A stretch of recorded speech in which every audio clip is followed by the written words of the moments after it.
Assalamualaikum warahmatullahi wabarakatuh. Perkenalkan, nama saya Anggita Dwi Maharani, mahasiswa Universitas Winaya Mukti dari Fakultas Ekonomi dan Bisnis Prodi S1 Akuntansi Angkatan 2020 dengan NPM 412242312059. Di sini saya akan mempresentasikan hasil laporan magang selama 3 bulan di Kantor Akuntan Publik Mansyur Arifin Suharyono dan rekan. Yang terhormat, Bapak Dr. Haji Deden Komar Priyatna, STSIPMM, CHRA selaku Rektor Universitas Winaya Mukti, yang terhormat Ibu Dr. Hajah Wina Roswina, SE, MM, CPM, selaku Dekan Fakultas Ekonomi Universitas Winaya Mukti. Yang terhormat Ibu Kartika Pratiwi Putri, SE, MAK, selaku Ketua Program Studi S1 Akuntansi Fakultas Ekonomi Universitas Winaya Mukti. Yang terhormat Ibu Maria Luciana Yulianti, SE, MM, selaku dosen pembimbing yang telah meluangkan waktu untuk membimbing saya. Di sini saya mengangkat judul laporan magang, prosedur audit laporan keuangan pada Kantor Akuntan Publik Mansyur Arifin Suharyono dan rekan. Materi yang akan disampaikan, yang pertama di sini ada profil perusahaan, aktivitas magang, pembahasan, kesimpulan, dan refleksi diri. Yang pertama di sini ada profil perusahaan. Kantor Akuntan Publik Mansyur Arifin Suharyono dan rekan merupakan kantor akuntan publik dan kantor konsultan di Indonesia yang menyediakan jasa di bidang audit, perpajakan, dan konsultasi keuangan dengan kantor pusat berkedudukan di Jakarta dan kantor cabang di Bandung, yang beralamat di Jalan Raja Mantri Kaler 2, 05, Kota Bandung, Jawa Barat. Di sini, Kantor Akuntan Publik Mansyur Arifin Suharyono dan rekan sudah terdaftar di Kementerian Keuangan Indonesia, Otoritas Jasa Keuangan atau OJK, dan Badan Pemeriksa Keuangan BPK atau RI. Visi KAP MASR ini menjadi kantor akuntan publik yang paling dipercaya dan dihormati dengan menyediakan layanan inovatif dan praktis yang berkontribusi pada kesuksesan klien dalam lingkungan tim yang luar biasa. Misi dari KAP MASR ini keaslian. Maksudnya di sini bersikap tulus dan tulus dalam semua hubungan baik pribadi maupun profesional sambil mengembangkan kepercayaan. Yang kedua di sini ada integritas, untuk percaya pada ketelitian dan beroperasi dengan rasa hormat dan kejujuran secara konsisten menghasilkan pekerjaan yang berkualitas. Yang ketiga di sini ada jaringan, membangun jaringan global untuk menciptakan lingkungan tim yang luar biasa. Selanjutnya di sini ada slide struktur organisasi. Yang pertama di sini ada managing partner. Managing partner merupakan bagian dari partner yang ditetapkan sebagai pimpinan kantor akuntan publik dan berperan sebagai pengawas secara langsung ataupun tidak langsung dari semua partner. Tugas utamanya adalah memimpin dan bertanggung jawab penuh atas semua pelaksanaan tugas-tugas di KAP. Yang kedua, memimpin pelaksanaan pekerjaan audit dan konsultasi. Yang ketiga, memimpin pelaksanaan tugas lainnya yang berhubungan dengan pekerjaan audit di KAP. Yang kedua di sini ada partner. Partner memiliki kedudukan yang sama dengan managing partner di dalam struktur dan juga memiliki tugas yang sama, yaitu memimpin dan bertanggung jawab penuh atas pelaksanaan kegiatan auditing dan konsultasi. Partner menandatangani laporan audit dari manajemen letter dan bertanggung jawab terhadap penagihan fee audit dari klien. Yang ketiga di sini ada manajer. Manajer audit bertindak sebagai pengawas audit, bertugas untuk membantu auditor senior dalam merencanakan program audit dan waktu audit, mereview kertas kerja laporan audit, dan manajemen letter. Biasanya manajer melakukan pengawasan untuk pekerjaan beberapa auditor senior. Yang keempat ada supervisor. Supervisor harus selalu berada di kantor auditor untuk membantu dan mengawasi pekerjaan senior dan junior auditor. Dan tugas utama dari supervisor sendiri yaitu merencanakan dan menyusun program audit, seperti menetapkan penugasan, menyiapkan surat tugas, dan menyusun rancangan program audit. Yang kedua itu mengawasi dan melaksanakan proses audit. Yang ketiga membagi tugas pekerjaan harian dan formular pekerjaan. Yang keempat mengawasi pelaksanaan tugas oleh para auditor. Yang kelima auditor senior, bertugas untuk melaksanakan audit, bertanggung jawab untuk mengusahakan biaya audit dan waktu audit sesuai dengan rencana, bertugas untuk mengarahkan dan mereview pekerjaan audit junior. Auditor junior. Auditor senior biasanya akan menetap di kantor klien sepanjang prosedur audit dilaksanakan. Umumnya, auditor senior melakukan audit terhadap suatu objek pada saat tertentu. Yang keenam di sini ada auditor junior. Auditor junior biasanya memiliki tugas, yaitu membantu pekerjaan audit dari auditor senior seperti melaksanakan prosedur audit secara rinci, membuat laporan keuangan dari perusahaan yang akan diaudit, dan membuat kertas kerja untuk mendokumentasikan pekerjaan audit yang telah dilaksanakan. Selanjutnya di sini ada aktivitas magang. Pelaksanaan magang dilakukan selama kurang lebih 3 bulan dimulai dari tanggal 14 Oktober 2024 sampai 10 Januari 2025. Sistem pembagian jam kerja hari Senin sampai hari Jumat dimulai dari jam 9 pagi sampai setengah 5 sore. Foto pertama itu kegiatan pelatihan untuk agenda KKPU mengenai tata cara mengerjakan sistem audit laporan keuangan dan mengecek hasil semua data KKPU. Foto kedua itu survei lokasi perusahaan yang akan diaudit yang bertempat di Indramayu. Foto ketiga itu bersama rekan-rekan saya sepulang audit di Karawang. Yang pertama di sini ada membuat daftar akun COA di Microsoft Excel. Pada aktivitas ini, saya membuat daftar akun COA pada Microsoft Excel dengan data laporan keuangan yang terdapat pada laporan auditor independen. Daftar akun COA ini nantinya digunakan untuk pengisian indeks D100 atau input laporan keuangan yang terdapat di aplikasi Atlas. Dan yang kedua, saya melakukan aktivitas magang menginput laporan keuangan di aplikasi Atlas. Pada saat magang berlangsung, saya diajarkan untuk menggunakan sebuah aplikasi akunting yang bernama Atlas. Aplikasi yang berbasis Excel ini digunakan auditor untuk menentukan hasil audit dan juga opini yang akan diberikan di laporan auditor independen. Karena APK Atlas ini mempermudah proses pencatatan dan pelaporan keuangan, menjadikan pengelolaan keuangan lebih terorganisir dan terkontrol. Aktivitas selanjutnya ada menyusun KKP atau kertas kerja pemeriksaan. Kertas kerja pemeriksaan merupakan dokumen pemeriksaan yang meliputi data tercatat dan dokumen yang telah dikumpulkan oleh auditor. Data tersebut berasal dari pihak klien, analisis yang dibuat oleh auditor, dan pihak ketiga. Pada kesempatan ini, saya ditugaskan untuk menyusun lead schedule dan KKP berfungsi untuk memudahkan pencarian informasi pada schedule pendukung yang dibuat sesuai tanggal periode audit serta akun-akun buku besar yang sebelumnya sudah ditentukan. Tujuan penyusunan KKP yaitu sebagai bukti adanya pemeriksaan yang dilakukan oleh auditor terkait prosedur audit sesuai standar audit yang masih berlaku. Perusahaan telah menyediakan template yang digunakan saya untuk pengerjaan KKP. Yang keempat, saya beraktivitas magang mengaudit PT Sinar Ternak Sejahtera Indramayu.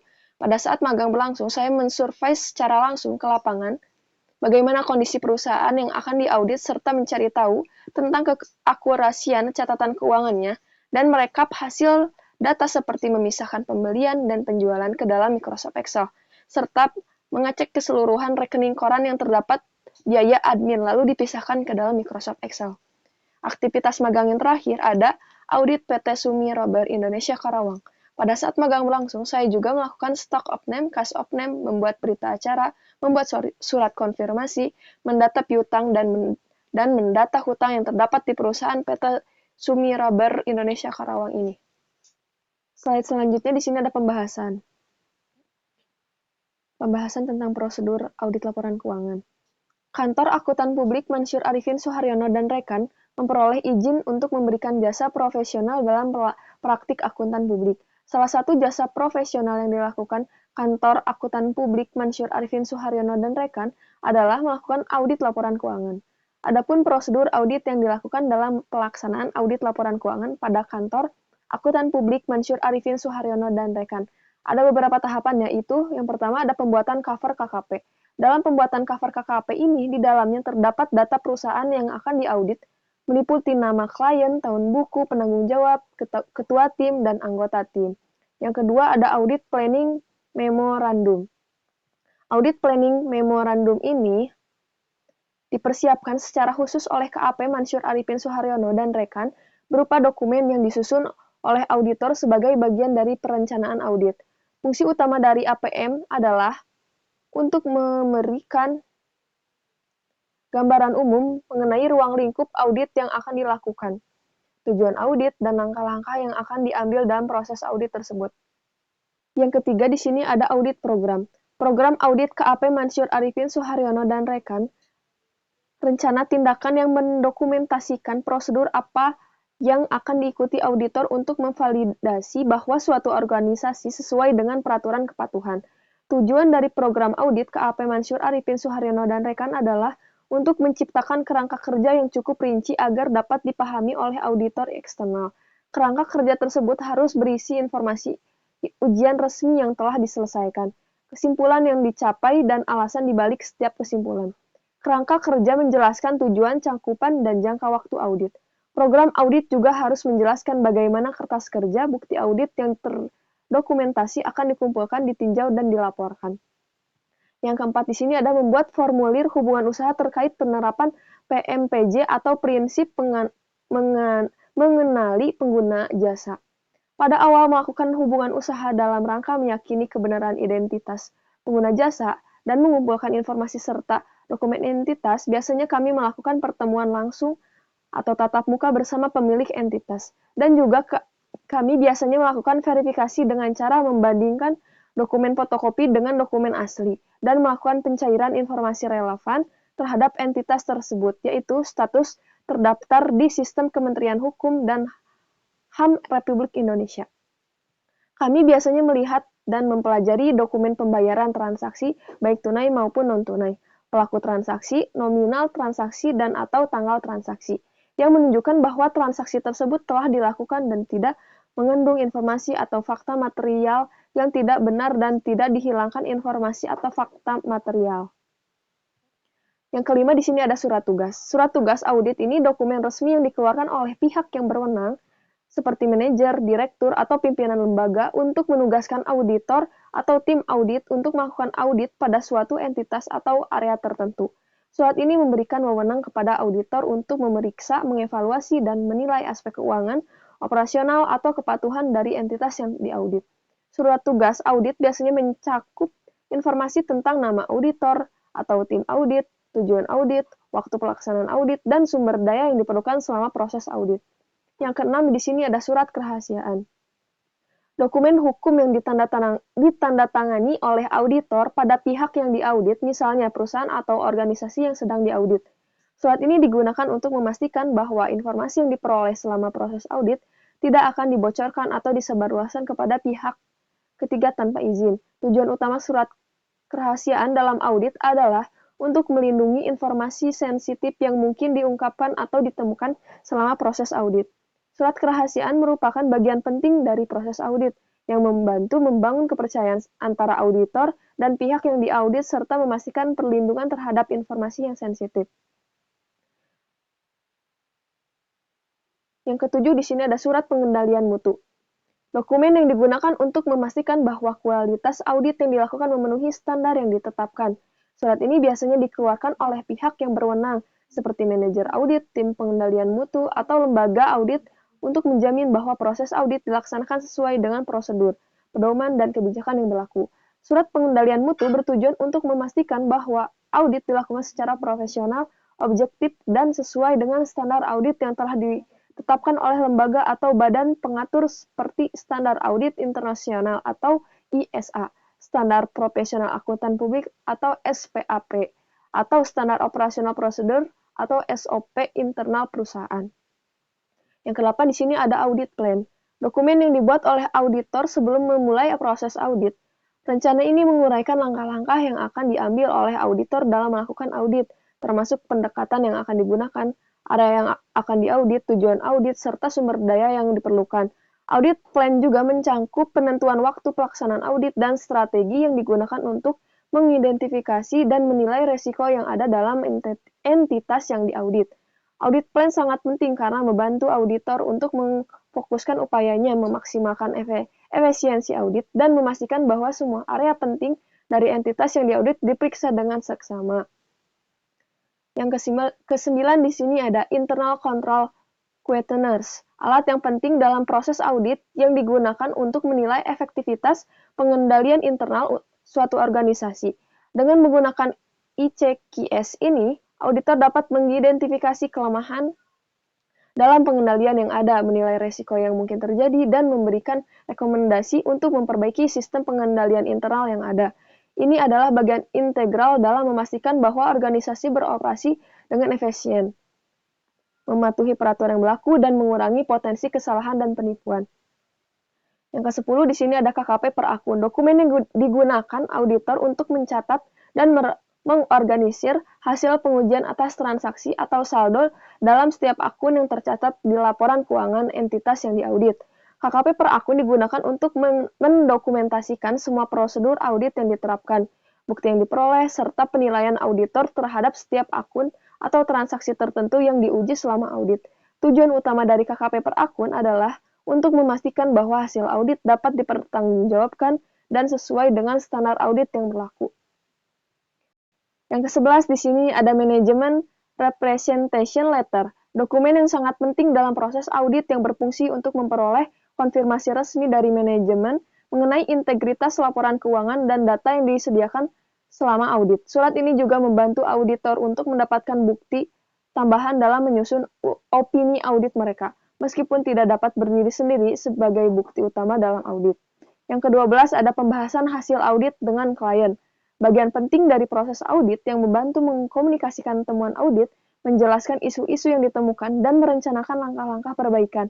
Ini juga memberikan kesempatan bagi klien untuk memberikan klarifikasi dan informasi tambahan yang dapat mempengaruhi temuan auditor. Proses ini penting untuk memastikan laporan keuangan yang akurat, transparan, dan sesuai dengan standar akuntansi yang berlaku. Pembahasan hasil audit yang baik dapat membantu membangun hubungan yang konstruktif antara auditor dan klien dan mendukung perbaikan berkelanjutan dan dalam pengelolaan keuangan perusahaan. Nah, di sini dalam setiap tahap prosedur audit laporan keuangan pada kantor akuntan publik Mansyur Arifin Suharyono dan rekan, terurai beberapa langkah kerja yang baik yang dilakukan oleh auditor sehingga dapat menghasilkan suatu laporan audit yang baik. Dari laporan hasil audit tersebut diperoleh suatu pendapat atau opini atas kewajaran dari laporan keuangan auditan.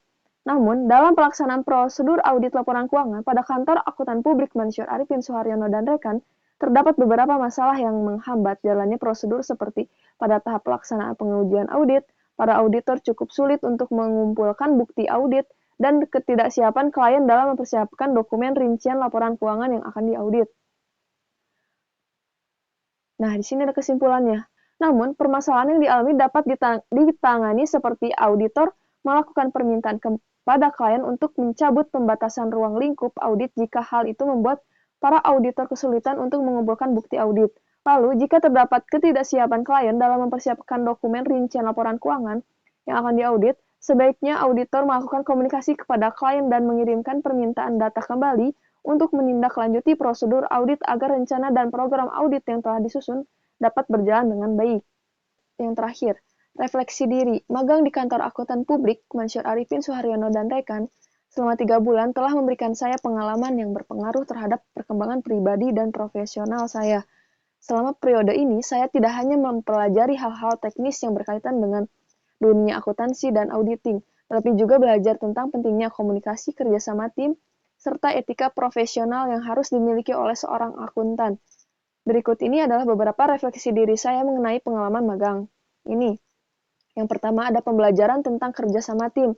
Bekerja dalam tim audit mengajarkan saya tentang pentingnya kolaborasi dan koordinasi yang baik. Setiap anggota tim memiliki peran yang berbeda, namun saling bergantung satu sama lain untuk mencapai tujuan bersama. Pengalaman ini membantu saya memahami bagaimana mendengarkan pendapat orang lain, memberikan kontribusi dalam diskusi, dan bekerja sama dalam menyelesaikan masalah yang muncul di lapangan. Saya juga belajar untuk lebih menghargai peran masing-masing anggota tim dan bagaimana menyelesaikan konflik yang mungkin timbul secara konstruktif. Kedepannya saya ingin lebih memperbaiki kemampuan saya dalam bekerja di tim, terutama dalam hal manajemen waktu dan pembagian tugas. Yang kedua ada tantangan dan pengalaman pribadi. Selama magang saya juga menghadapi beberapa tantangan seperti mengelola beban kerja yang cukup berat dan memastikan bahwa semua tugas diselesaikan tepat waktu. Saya merasa tekanan itu cukup besar, terutama pada minggu-minggu terakhir sebelum laporan audit diserahkan kepada klien. Namun pengalaman tersebut mengajarkan saya pentingnya manajemen waktu yang baik dan kemampuan untuk tetap tenang di bawah tekanan. Yang ketiga di sini ada peningkatan keterampilan. Saya merasa selama kegiatan magang ini, keahlian dalam mengoperasikan Microsoft Office, khususnya Microsoft Excel dan juga aplikasi Atlas, mengalami peningkatan karena selama magang terbiasa menggunakannya. Saya merasa bahwa pengalaman ini telah membantu saya berkembang menjadi pribadi yang lebih tangguh dan terorganisir. Saya belajar untuk mengatur prioritas dan tidak mudah panik ketika menghadapi situasi yang menekan. Sekian dan terima kasih.